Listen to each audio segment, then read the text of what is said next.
The ship's computer calls it the point of no return. Me, I just call it the view of a lifetime. Out here, the universe doesn't just look different, it feels different. The silence is deeper, the darkness blacker. My mission is simple. Don't fight the pull.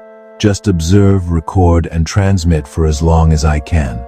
Every law of physics I've ever learned is about to be pushed to its breaking point. And I've got a front row seat. So, what happens when you stop fighting and decide to stare directly into a black hole? For centuries, they were just ghosts in a theory, a point of infinite density our math couldn't handle. Now, we know they're real. Black holes are the universe's most extreme creations, the final, collapsed state of the most massive stars. Their gravitational pull is so powerful that nothing, not even light, can get out once it crosses a certain line. That line is called the event horizon, and I'm about to cross it. From this moment on, it's a one-way trip. My goal is to be your eyes on a journey no one has ever returned from, to show you what it's really like to fall into infinity. From a distance, it's a perfect sphere of absolute nothing, a hole punched in the very fabric of space-time. It doesn't shine or reflect, it only takes, but surrounding it is one of the most brilliant and violent shows in the cosmos, an accretion disk. This is a swirling, incandescent pancake of gas, dust, and the shattered guts of stars that wandered too close, all superheated to millions of degrees as they're pulled in. This disk can shine brighter than 1,000 galaxies, yet at its heart is pure, total darkness. As my ship drifts closer, the stars behind the black hole start to warp. It's called gravitational lensing. The black hole's immense mass literally bends the path of light, creating a cosmic funhouse mirror. I see multiple twisted images of the same stars, their light smeared into arcs and rings around the central void. The universe I thought I knew is being bent completely out of shape. Right before my eyes, the ship's engines are off. I'm just falling, drifting. The pull is gentle at first, not much different from a large planet's gravity. Mission Command was smart about this one. They sent me to a supermassive black hole, millions of times the mass of our sun. The reason is simple: survival. A smaller, stellar mass black hole has an incredibly steep gravity curve. Its tidal forces would have torn me and my ship apart long before I ever reached the edge, a process playfully nicknamed Spaghettification. But out here, in the gentle gravitational slope of this behemoth, the tidal forces are manageable. For now, my body feels fine. The real weirdness is about to start, and it has everything to do with time itself. On my ship, the clock is ticking normally. 1 second is 1 second. But here's where things get strange. According to Einstein's theory of general relativity, the stronger the gravity, the slower time actually flows. As I fall deeper into this gravity well, my time is desyncing from the rest of the universe. To anyone watching me from a safe distance, I'd appear to be moving in slow motion. From my perspective, it's the exact opposite. When I look back out at the distant cosmos, the universe starts to speed up. It's subtle at first. The familiar constellations seem to be shifting just a little too fast. As minutes pass for me, years are flashing by for everything I left behind. An hour of my journey could be 1,000 years of cosmic history. The view is mesmerizing. Stars are born and die in fleeting bursts of light. Galaxies spiral and merge. The entire future of the universe is playing out in fast forward right outside my window. A private screening of all of time just for me. Back home, decades have already passed. To them, my signal would be getting weaker. Its light stretched into longer and longer wavelengths, something called gravitational redshift. I would appear redder, dimmer and slower, until I finally fade into nothing, seemingly frozen forever at the edge of the void. I'm getting close to the edge, the event horizon. This isn't some physical wall or surface. It's an invisible one-way door in space-time. It is the precise point where the gravitational pull becomes so strong that the escape velocity is faster than the speed of light. Once I cross it, no signal, no light, no part of me can ever return to the outside universe. From the outside, they'll never see me cross. My image will just appear to slow down infinitely, frozen in time for all eternity, redshifted into oblivion.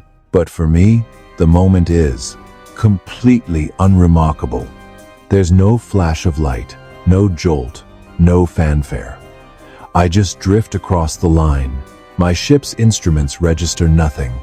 It's the most profound and anticlimactic moment of my life. I am now inside a black hole. My time to reach the center is now finite, maybe just a few hours. But in that time, the universe outside will have aged infinitely. I've effectively outrun time itself, arriving at the end of the universe while my own clock just kept ticking. The connection to everything I've ever known is severed. I can still see the universe, but it can no longer see me. Inside the event horizon, the rules are different.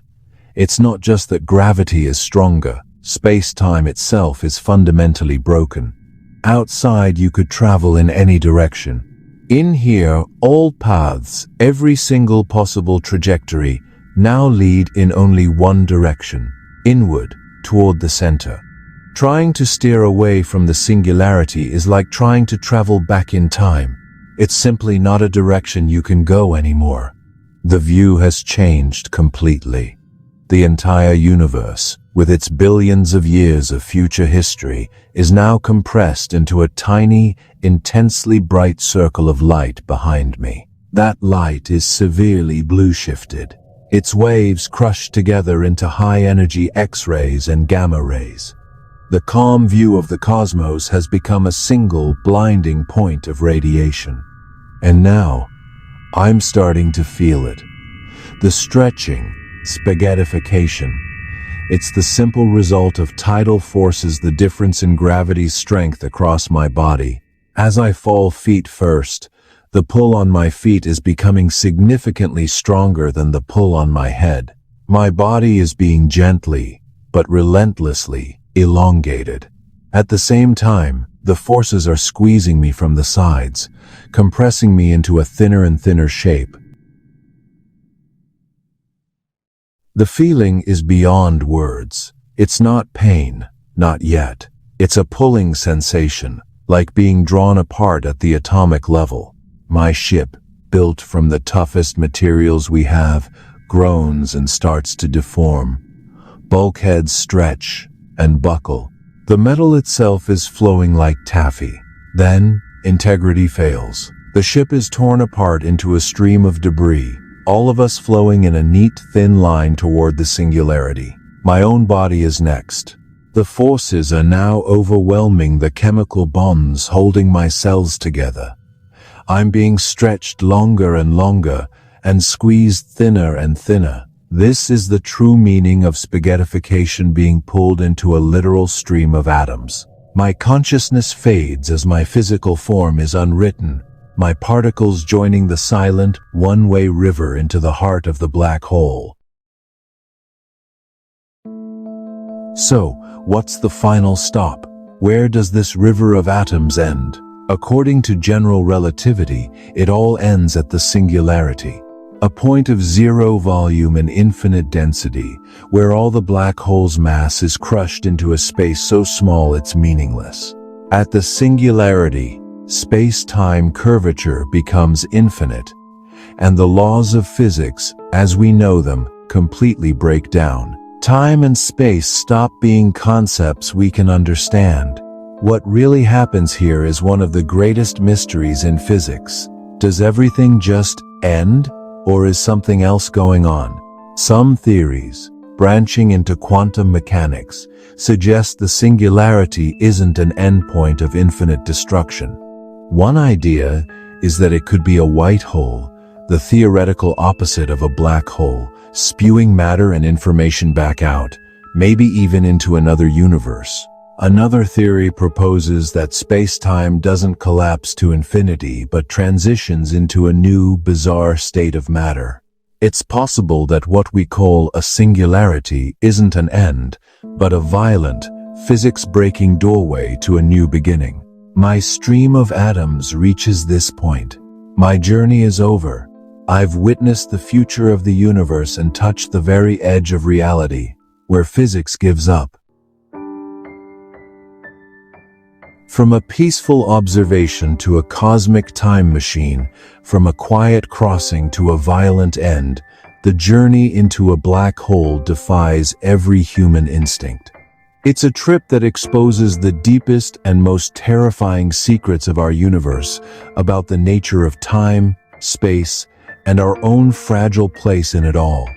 I saw the future, but I can never report back. Here, in the silent abyss where all our laws are broken, my journey has ended. Or, just maybe, it's about to begin.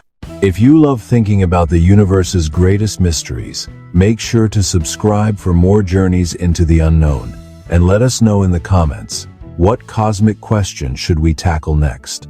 If you could take a one-way trip anywhere in the cosmos, where would you go? Thanks for watching.